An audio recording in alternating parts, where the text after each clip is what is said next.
Iran কখনোই চাপের কাছে নতি স্বীকার করবে না বলে মন্তব্য করেছেন দেশটির প্রেসিডেন্ট মাসুদ পেজেশকিয়ান। তিনি বলেন, শত্রুরা সামরিক ক্ষেত্রে ব্যর্থ হয়ে এখন অর্থনৈতিক যুদ্ধের দিকে মনোযোগ দিয়েছে। তবে সরকারি ও বেসরকারি খাত পারস্পরিক সহযোগিতার সংহতি ও ঐক্যের মাধ্যমে এই চ্যালেঞ্জ সফলভাবে মোকাবেলা করবে।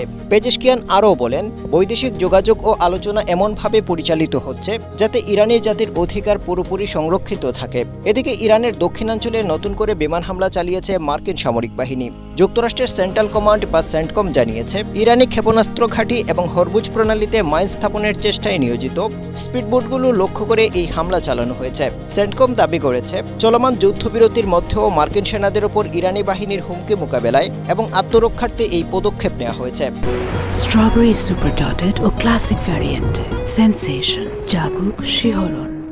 একই সঙ্গে তারা সংযম বজায় রেখে পরিস্থিতি পর্যবেক্ষণ করছে বলেও দাবি করেছে।